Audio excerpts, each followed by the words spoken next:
pick with you. Uh-oh. No, don't worry, it actually ends well. Good, it, good, good. ends well.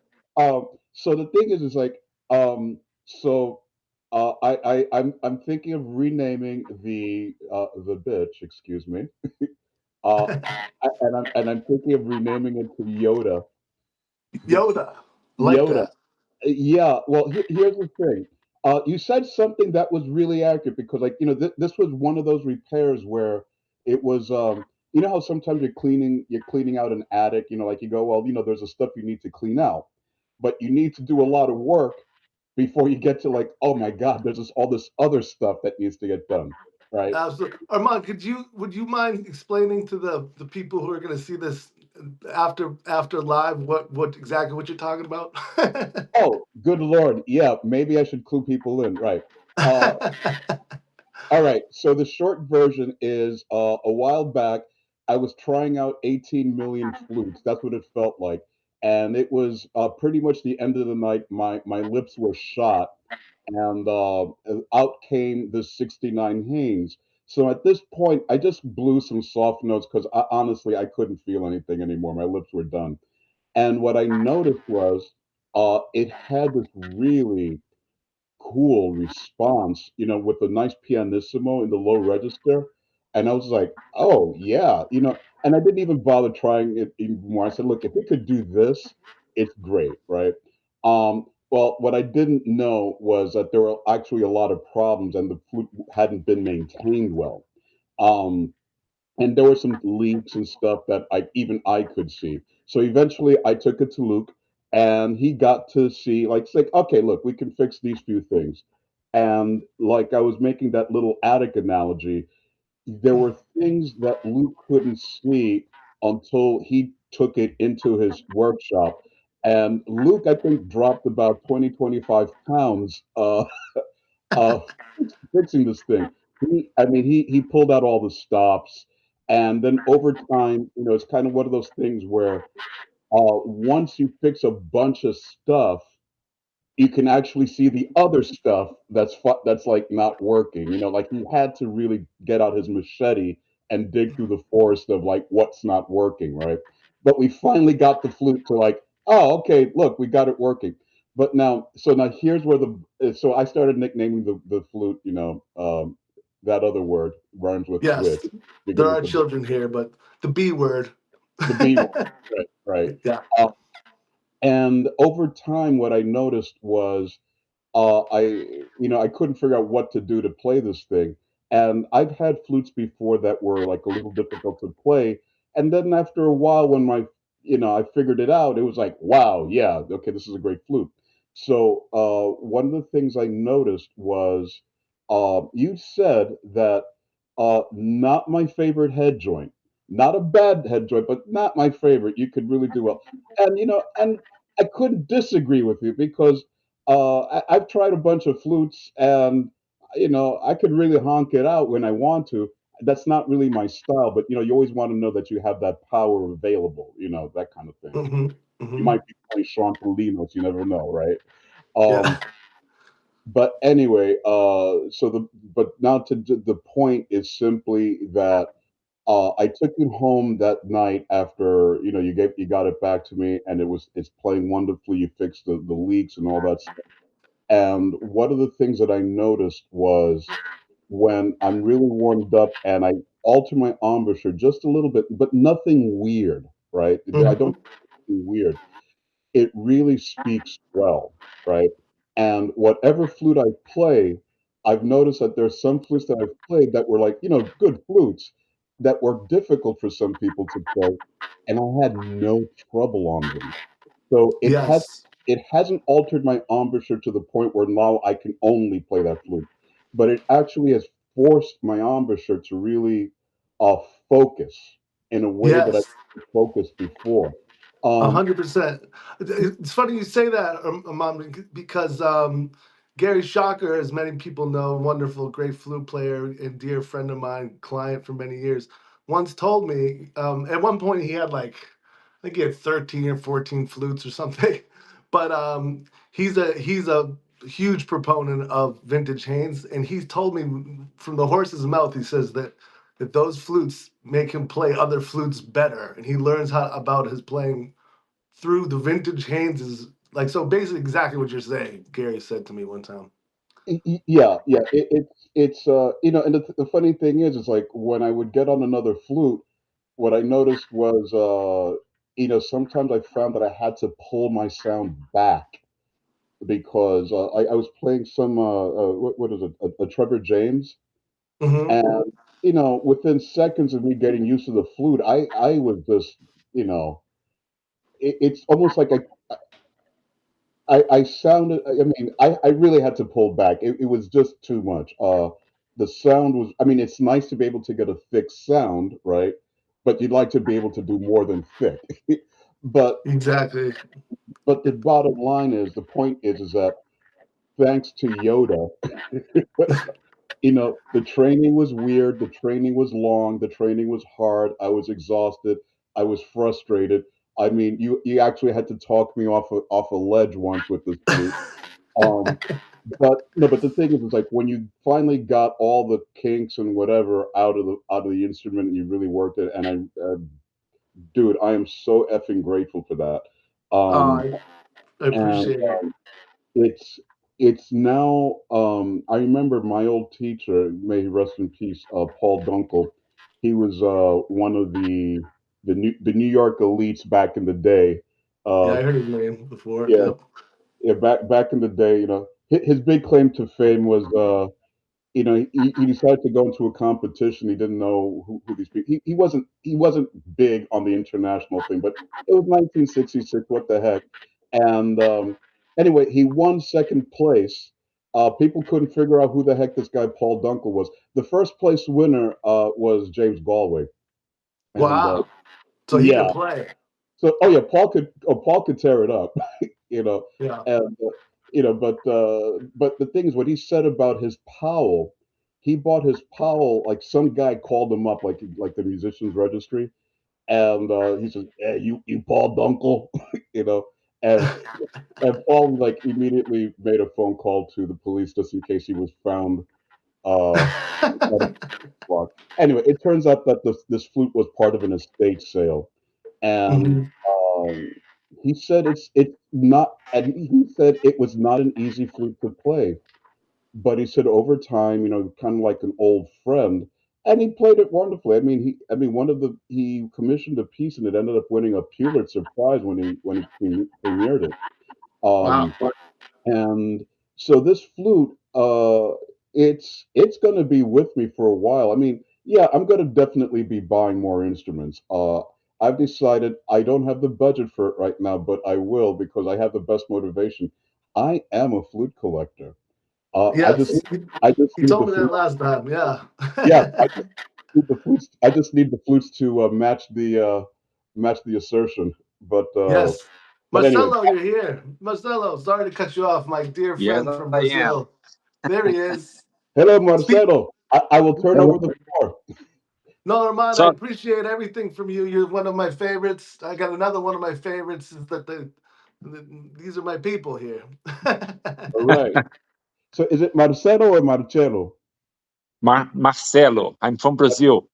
Ah, Brasil. Mira, yo tengo una prima que vive ahí en Brasil. Quiero Belo Horizonte.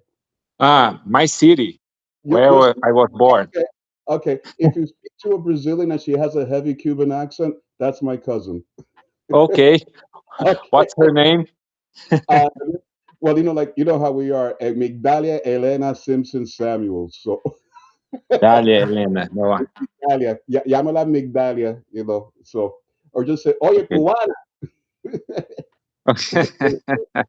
Marcelo is a teacher at the university and Minas Gerais. Is that Minas you know? Gerais, exactly. I got it. I can never get it. Yeah, And great memory. yeah, I'm trying, Marcelo. And it's funny you said that, Roman, about Galway because Marcelo is a huge Galway fan, and hey, I can see you. And Yeah, has a similar sound to Galway, where he blows strong down into the. He makes a racket out of the flute, as Galway would say. There we go. a big fan. And Marcelo plays. He's got a lot of flutes, but his main flute is gold Straubinger flute and a gold Brannan flute, 14 karat. Kind of go back and forth between the two of them, right, Marcelo? Yeah, very similar, both.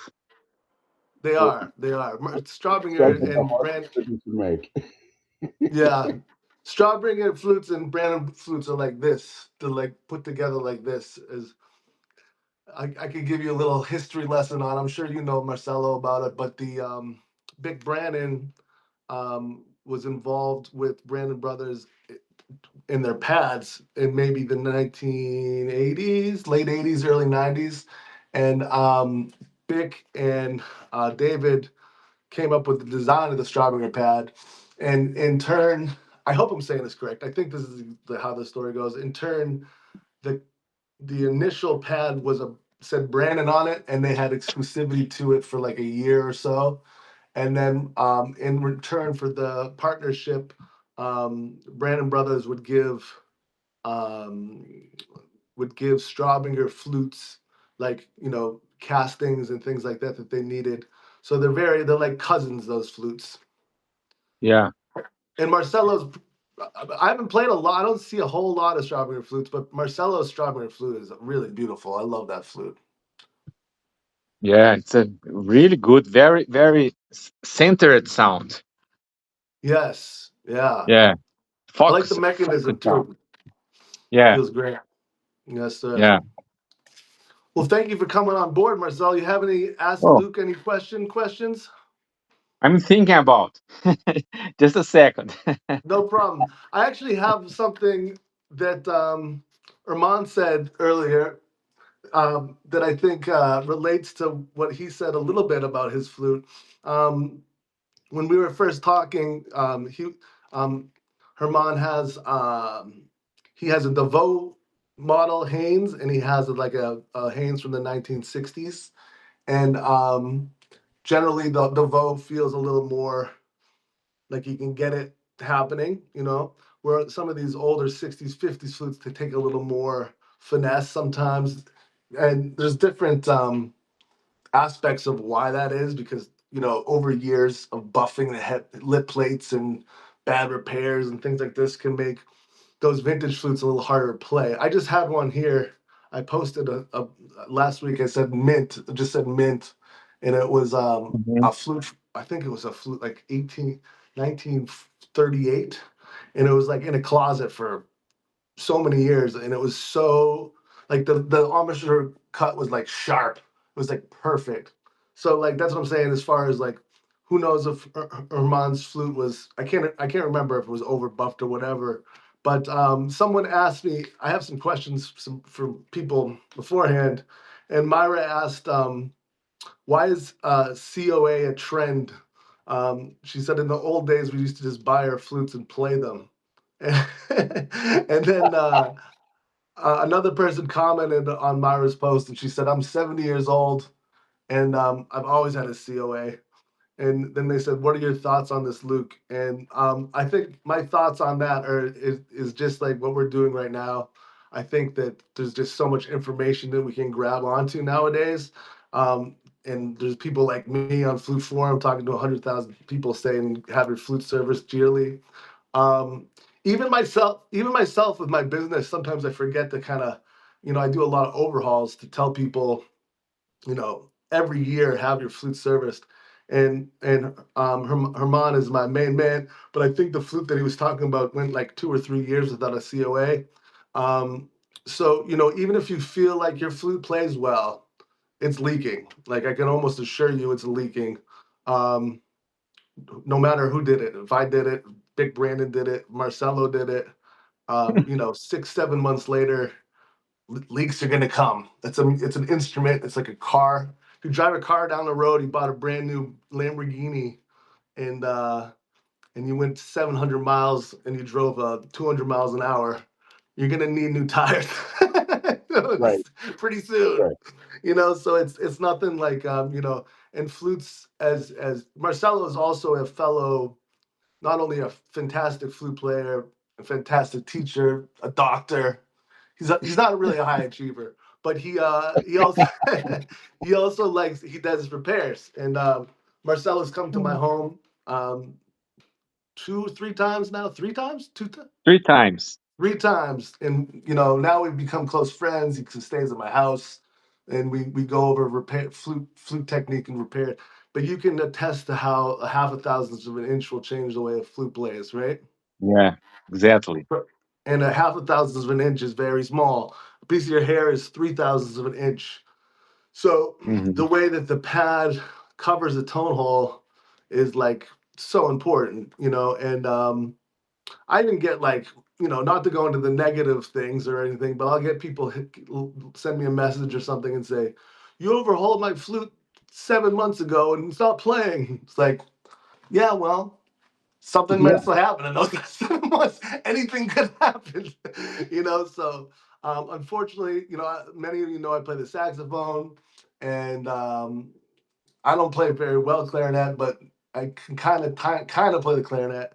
And the difference in the flute and the clarinet and the different other woodwinds is you have a mouthpiece, you have a reed that are very aggressive, that oscillate the air down the tube, and you also have pads that are leather, mostly leather on saxophones, and mostly leather now on clarinets. Hey, I see you now, my friend.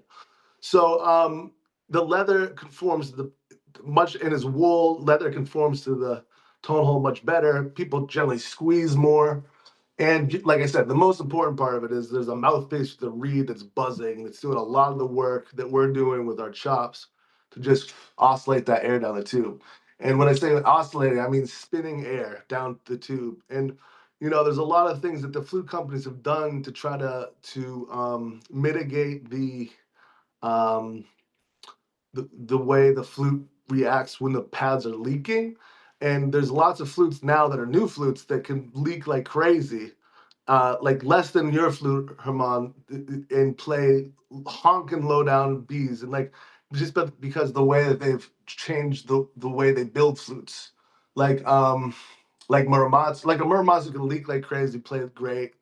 Even Brandon's, so what they're doing is they're just making the oscillation of the air more efficient. So they're taking like either wave head joints, they're using Adler wings, which are, placed on the sides of the embouchure hole to speed the air up. They drop the riser height. So like the riser height on your 1960s flute, Herman, is going to be higher than the DeVoe. It's going to be lower. And Hmm. I think by the time Lou DeVoe is there, they're also doing overcutting and undercutting. So what that is you have the lip plate, the head joint, and then the riser. The riser is the chimney that connects the lip plate to the head joint, and they bevel the tops of the embouchure hole. They bevel the bottom. That's called overcut and undercut. Hmm. And that's like you probably can't even find a modern head joint that doesn't have this now. So they Wow. drop the wall height, so you're getting less resistance, and the air's flashing down the tube, and they even undercut tone holes. I mean, so we want everything that we want the inner of the board to be so smooth and so fast and so correct. It basically is just getting that wind to spin fast down the tube. And those are just a Okay. couple of examples. I mean, the Venturi, they call it. So like the way that the geometrical wedge, I guess they say, of the head joint, they're always screwing around with that. The taper, it's called, which is all about changing the way we're spinning air. You know, then also that goes back to the vintage Hayneses. There's different tapers on older flutes. I don't remember yours, Armand. You might be able to see it. Sometimes they didn't always do it, but they had like 1 through 7.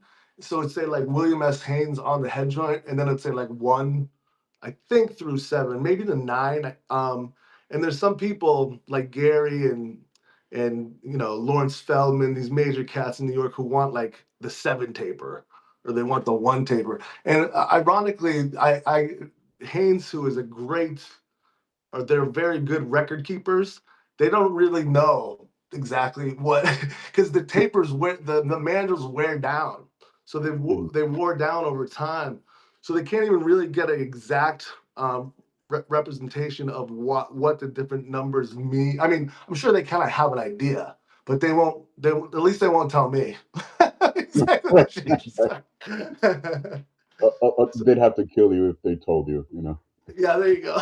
Right. No, I can't say enough about Haynes. I just went to LA last week, and people said nobody can get you into NAM. There's no way you could go. I left on Wednesday to get there Thursday, and sure enough, Haynes had a pass for me on Thursday morning. So I Well, love you, Haynes. I love you. well, you, know, Give me those paper numbers. you said something interesting because, like, so when I was at NFA, um, what I noticed was I was trying out. I think it was a platinum Muramatsu. It was like platinum, silver, or whatever. Platinum But I clad, noticed maybe. this. Yeah, I noticed this with a few instruments.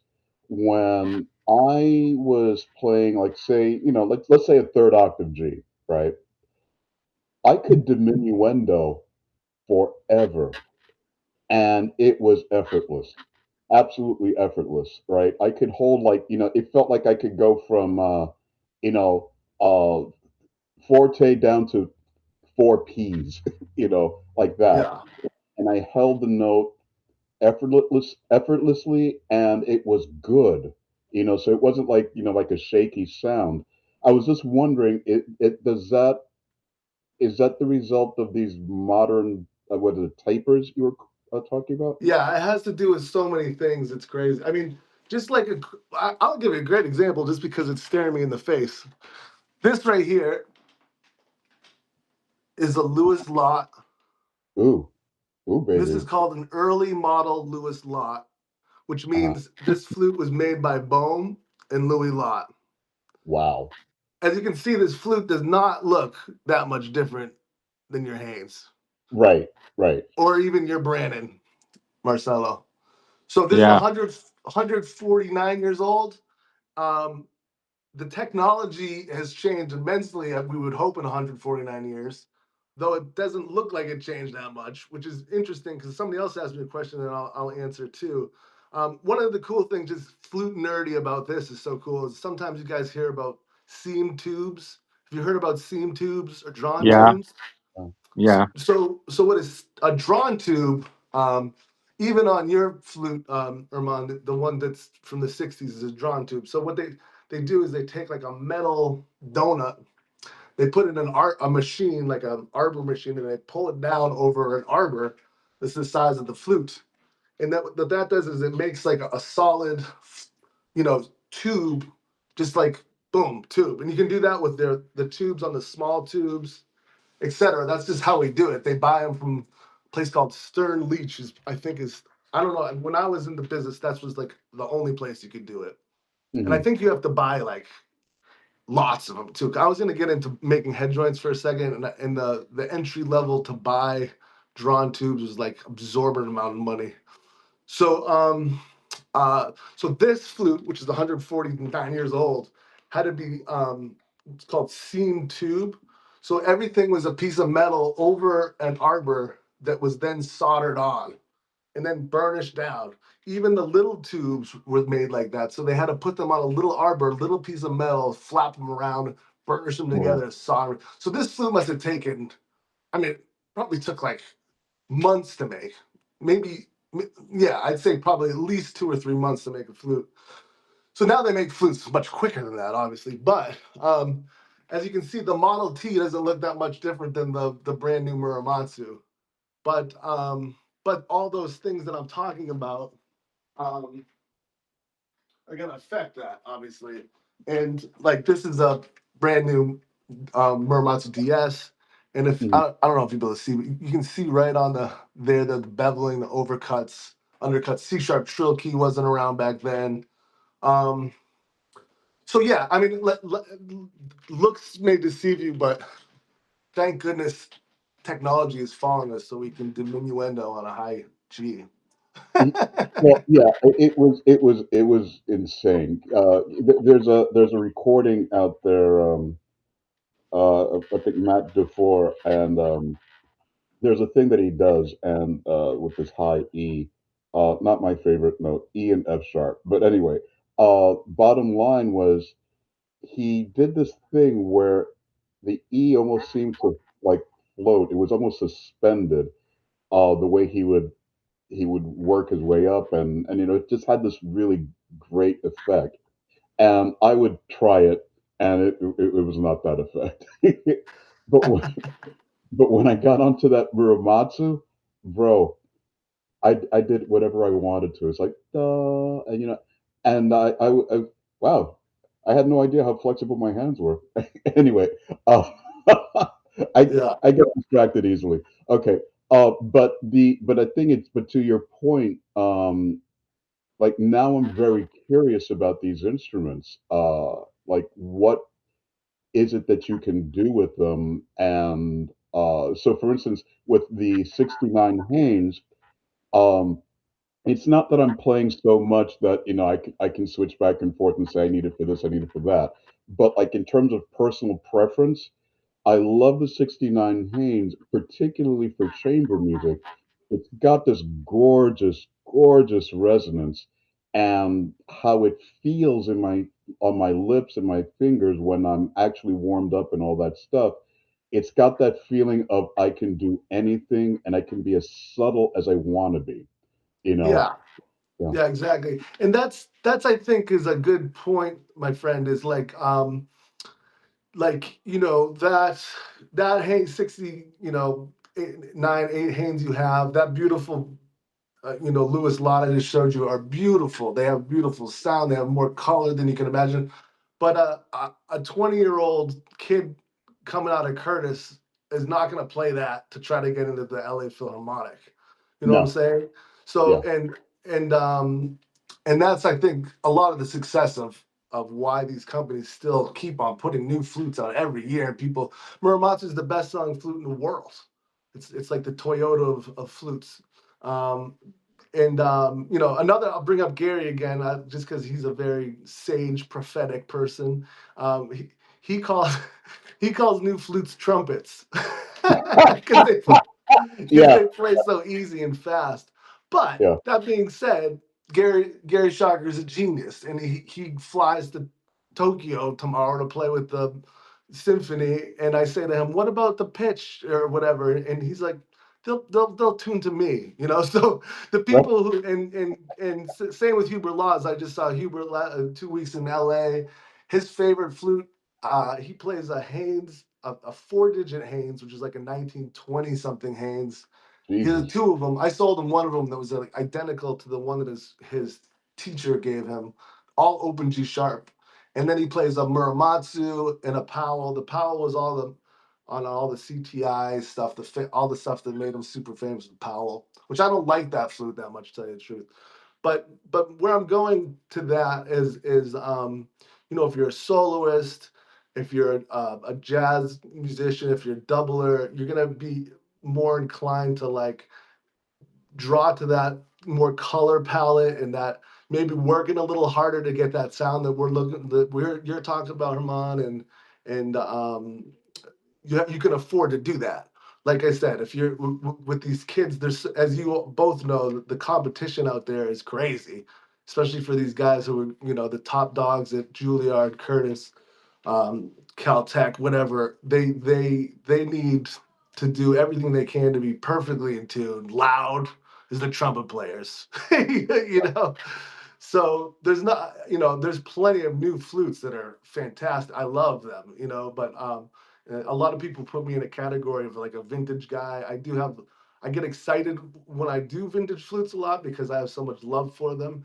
And but that's just not to say that and that's another question I get a lot is like, what's the best flute, or what's your favorite flute, or what's the best made flute?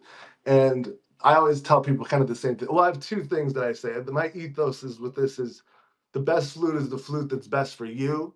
Play as many flutes as you possibly can. You'll find the flute that it doesn't matter what flute it is. A lot of times people have these preconceptions of what they're gonna like or want, and then they go to the NFA or whatever. If you're lucky enough to go to the NFA, Flute Center in New York, JL Smith, Flutistry, all the major deals will give you 3 or 4 flutes on trial for a week too.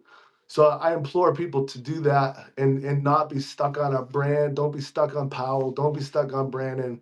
Like say, give me a Brandon, an Altus, and a Burkhart or something like that. Just to say, because like I said, can have preconceptions of what you think you want, but just because it works for Marcelo, his gold strawberry might not be your favorite flute hormone. Right, right. So and then what was the other thing I was gonna say about picking the flute? I don't know. I got one of the two. Well, on top of what you just said, I almost have to change the question, but I'll just ask it anyway. I at NFA I got to play on there's three different levels of silver with the Altus that they had at NFA, and I think it was the middle one. So it was like the most expensive, midline, and then the one that in the middle. I was stunned by the Altus. I had no idea. It was like I could play it like a trumpet if I chose to, but it was so it it felt like a vintage Haynes. Yeah, It that's had that interesting. It's interesting you say that because that's another thing that Altus is really feels strongly about. I was talking about earlier about the seam tube. I Mhm, think Altus might be the only company that offers a seam tube still. Maybe a manual might do it too. But so what they're doing is they're trying to beat. They're tipping their hat to the past, and they really like to. They're kind of tipping their hat to Louis Lott. And so is Manuel. mhm. So yeah, I'm with you. I love Altus flutes. The Japanese are an interesting breed because there's Sankyo, Altus, Miyazawa, and Muramatsu.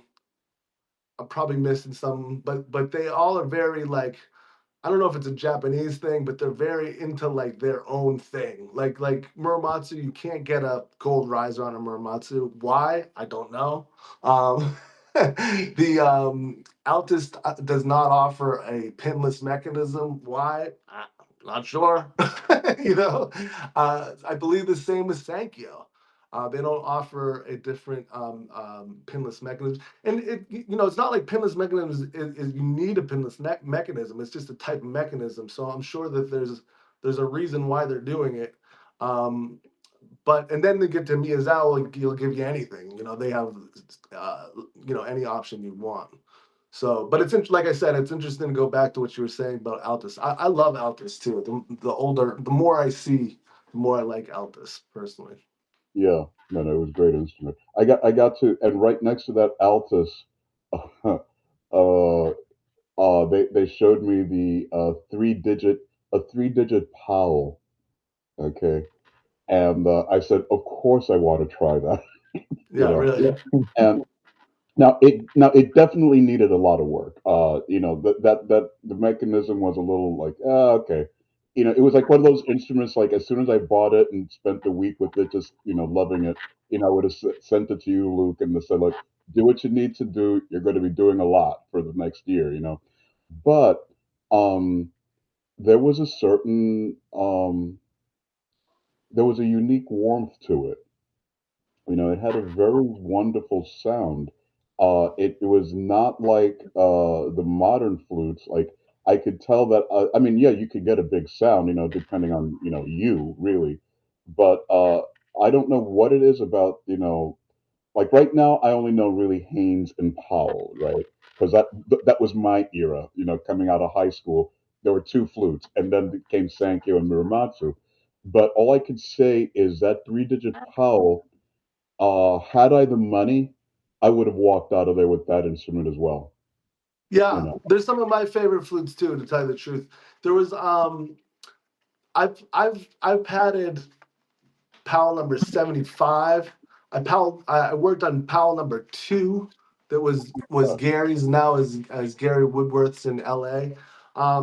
But Powell Vern Q. Powell was a very special human being as far as especially when it came to flute making. And there's those. A lot of people have heard me talk about these Haynes Powells, and those are the ones that Hubert loves. They're like 19, I think early 20s. I think Powell was the foreman at Haynes till I think 1927, and then Powell started his own shop, and he actually took some of the machinery out of Haynes and moved across the street. So I'm sure that they loved that.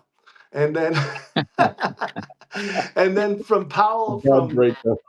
yeah, and then they happened to Powell too. The karma's a bitch. But so then they went from, well, Powell number one is owned by Powell, obviously, but from Powell number one to Powell number like I think 3,000, Vern was there, and he would go over every single piece of the flute. I heard he was like a very hands-on, kind of like almost like Elon Musk kind of guy, where he would go Right. like he'd go to the stringers and say, "What are you doing?" He'd go to, and I also heard, I don't know if it's true, it seems too crazy to me, but I heard one time that they were on Huntington Avenue in Boston that butts up to Mass Ave, and Boston Symphony Orchestra is right here. And this is, like I said, some of these stories I've heard over my years. I'm like, really? Yeah. But I heard two stories about him that are like, legendary Vern Q Powell stories. Also, the Q in Vern Q Powell is not his middle name. He just liked the Q. It's just, but Okay.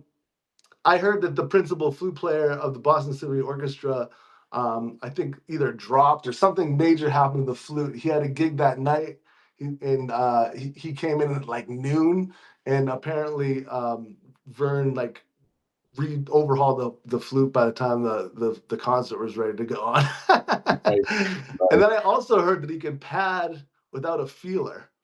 He would pad without a feeler gauge, which seems crazy to me, but maybe he did. Also, back then, I'm going off on different tangents here, but there's an interesting thing that the early flutes had the felt pads had mercury in them.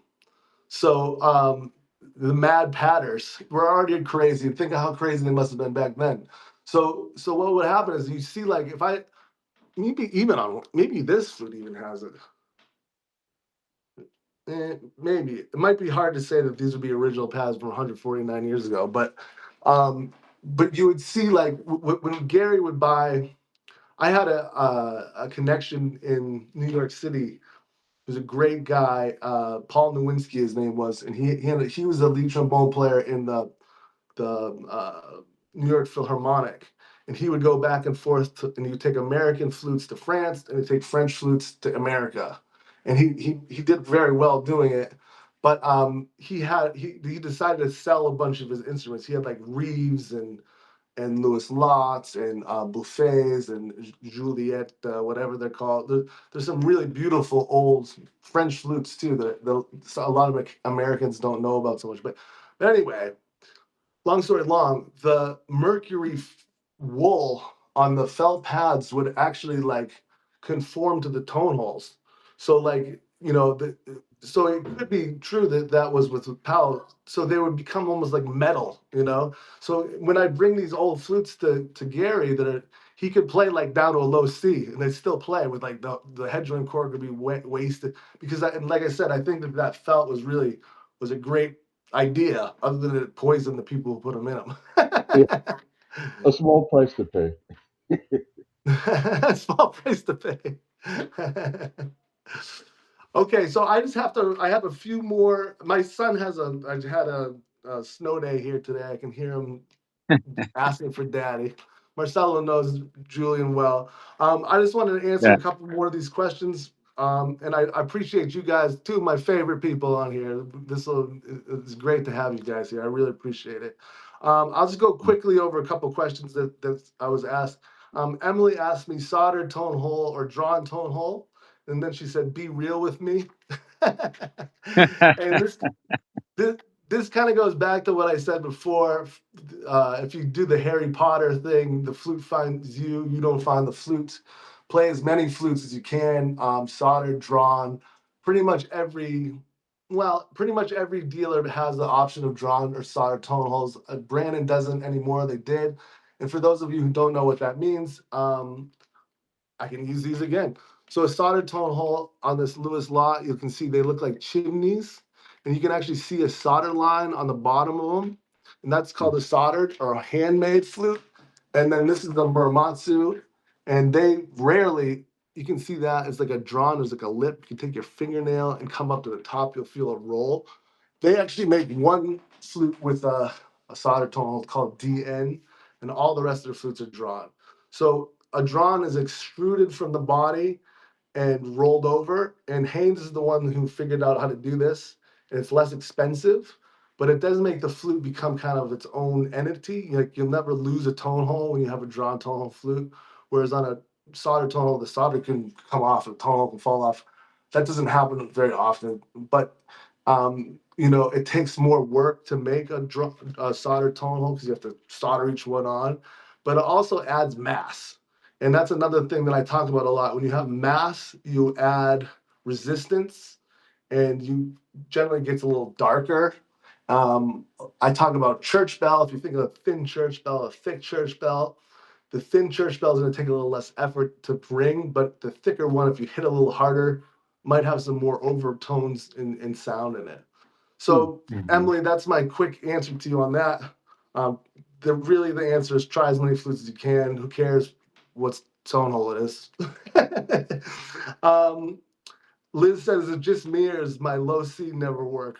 Um, that comes down to padding most of the time. I mean, I don't know what your playing is like, but there's also the same thing that's on this 149-year-old flute is on the brand new flute. The low C sharp to C spatula to me seems super archaic. I don't know why no one's ever tried to fix it. I've never seen anyone try to fix it. So if you play a low C sharp, you're playing on that spatula, and then you roll over to your roller to get the C or the low B. And if you press down on that low C sharp too hard, you're going to throw that low C out of adjustment if you're just pressing it by the roller. A lot of people play the spatula, hold the spatula, and touch the roller, so on and so forth. So, Liz, it could be that your C sharp to C is out of adjustment, but I'm thinking it's probably could be more than that too. So that goes back to the service your instrument once a year, study with a great teacher, do everything you can. I mean, there's so many resources now to become a great flute player. You know, that's my answer to that. Amy asked, thick wall, heavy wall or thin wall. We have a thin wall is like 11. We go to like a 16 wall is like kind of the medium wall, and 18 wall is heavy wall. And when I talk about wall thickness is the thickness of the tube of the instrument itself. So that goes back to what I just said to Emily. When you add mass to a flute, it generally makes it more resistant, and it makes it more a little darker, I think. And that's you're gonna hear, I think, feel it more as a player than you're gonna hear it. Maybe, maybe not. So that's that. Steve asked me, what do we do about plating wearing off your instrument? So if you have a plated instrument, everybody has different acidity levels in their hands. I'm very acidic myself. That's one of the reasons why you see my blue flutes all the time. Not only for scratches and things like that, I like to use it so I don't get my fingerprints and get them all tarnished and everything like that. So you can wash your hands as much as you can and try to just keep your hands nice and clean, but there's not a real answer to it. When plating wears off, plating wears off. It seems the Japanese have better plating than we do here for some reason. I don't see a lot of Muramatsus, and I don't think I've ever seen a platinum clad flute have any wear on their plating. But so Steve, yeah, unfortunately, there's not a whole lot you can do. There used to be a thing that's gone now. It's a $1 million idea. Let's find a millionaire here who will back me up on this. It's called Hands Off. It was called, and it was made for people who use touch pictures, and it was a lotion and a soap, and it would change the pH balance in your hands. But I used to use that, but that was 20 years ago. And now, as you know, there's no such thing as an analog picture. So they went out of business. So I think there is a way to change the acidity levels in your hands, but as of right now, we don't have that option. But maybe a year from now, we'll come up with the product and Oh, help so with that. so is it my acidity? Because like as soon as I have a flute within about 30 to 60 days, I have tarnished that lid plate big time. Y- Yeah, it's your acidity level. I mean, if you are really like super fastidious about like you like wiping it down, with alcohol and microfiber and wash your hands every single time you touch it after I polished it, you might go another 2 months. But the but the acidity thing is, and some people will go forever and their flute looks brand new. So it's definitely in your saliva, in your sweat, in your hands. And I think just Yeah, it's just that's just the luck of the draw. So yeah. I have an old Gemeinhart, student Gemeinhart, and my thumb just like wore it out. Like it's rough down there. Like yeah, it. yeah, it gets pity. I just had a woman come through just in the last couple months, and I did an overhaul on her. She had a Yamaha 81, which she really loves, but she burned through all the plating. I thought an 81 had silver keys, but apparently it doesn't. And she wanted it replated, so I told her, you know, you have to prep it to replate it, just like what you were saying, Armand, because it gets pitted. It like actually pits through the nickel. It gets kind of like Yeah, looks like an orange peel. yeah, And yeah, so I told her, I was like, I'm happy to do it. I have to prep it. I have to get it sent out to be replated, and then I have to overhaul it. You could just buy another piccolo, really. She said, no, I want that piccolo. So we did it. So that's the other. I guess that's thank you. That's a good point. So we can replate. I mean, it's not plating isn't something that's like once it goes, we can just do it again. So there's that as well. But it's definitely an acidity thing. That being said, we're almost a half an hour over here. I just wanted to first again thank you guys so much for this. This is the second time. I like having my boys here to talk with. But Yeah, here for you. yeah. so I just wanted to talk about school, where you guys are right now, and kind of where we're going. People aren't totally on know what we're doing yet. I'm still trying to figure it all out as well, but we have a pretty strong grasp on it. So school is where you guys are right now is Flute Forum School, and we're offering it free to everybody in Flute Forum. So that being said, we're trying to move Flute Forum from being just on Facebook to being everywhere. We're doing it on Instagram's already coming up, and we're using a thing called Whatnot now, which is an online like buying experience for people. And we're just trying to diversify our whole community that's just getting so big. And and also one of the reasons why I think the Flute Forum is as successful it is for the last decade we've never let anybody do any advertising on it, like straight up like buy, like Marcelo wants to sell his gold flute, call me kind of thing. I've had dealers offer me exorbitant amounts of money to say like sponsored by so and so, and we've said no, no, no, no, no, no, no. We want to keep access. We don't want to throw things down people's face saying buy it. We want people to be like it is a community. But once we started looking into like diversifying our platforms, we found that School seems to probably be the best option for everybody involved. And one of the reasons is like right here, like I said, we can come in free as a tier for everybody who wants to be here can be here. But then what happens is there's no algorithms like like Flute Forum. So my Flute Forum experience is different than Marcelo's, is different than Mhm, Herman's. Because the people you talk to, I mean, I'm sure you guys know what algorithms are, but I barely know. But mhm, all of our experiences are not the same. No. So what school offers is there's no algorithms. It's just content within people. And then what happens is school will kind of reward you for having high tier content. So if you're just talking, if you post a cat playing a flute, you're not going to be getting like as much like notoriety from the page, which is fine. We love cats playing the flute. Post them all day long. But mhm, the conversations that we have on Flute Forum that become 500 likes and 300 400 comments, that changes the whole dynamic of how the platform itself recognizes the members in the platform. And I always like to talk about one of one in community building. Like I started this flute forum with me, and then another flute player joined me, and then so on and so forth. And then Antonio Herbert came on very early, and thank God helped me with all the stuff that I can't do. I can barely turn the phone on, but so basically, school offers you to come on, and then you can be like Marcelo can be in the conversation.